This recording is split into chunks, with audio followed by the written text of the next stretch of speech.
మిమ్మల్ని చూసి యావత్ దేశం సిగ్గుపడుతున్నది. మీ క్షమాపణలు ముసలి కన్నీర్లా కనబడుతున్నది. కర్నల్ సోఫియాపై అనుచిత వ్యాఖ్యలు చేసిన మధ్యప్రదేశ్ బీజేపీ మంత్రిపై సుప్రీంకోర్టు ఆగ్రహం. దర్యాప్తునకు సిట్ ఏర్పాటు చేయాలని ఆదేశం.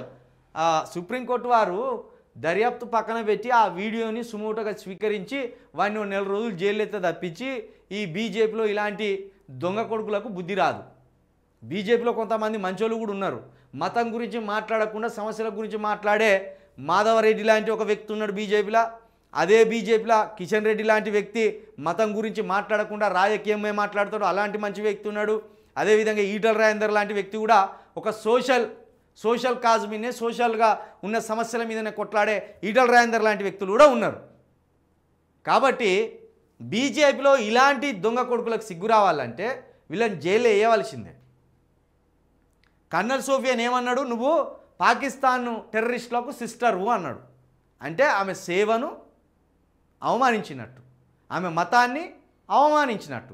ఎందుకంటే సోఫియా కురేషి అనగానే ఇక్కడ ముస్లిం అని తెలుస్తుంది కదా. కురేషి అనగానే ఆమె ముస్లిం అవడమే ఈ దేశంలో ఆమె చేసుకున్న పాపం.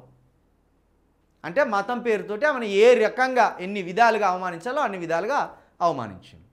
ఇక ఆమె ఇంకా ఓమిక సింగ్ ఉన్నది. ఆమె అక్కడ పంజాబ్కు సంబంధించిన చెమర్ అనో ఏదో తెలిసింది. ఆమెను కులం పేరుతోటి ఆమెను అవమానించింది. కాబట్టి ఇలాంటి దొంగ కొడుకులకు శిక్షలు ఇచ్చి జైల్లో ఉంచితే తప్పించి వీళ్ళకి బుద్ధి రాదు.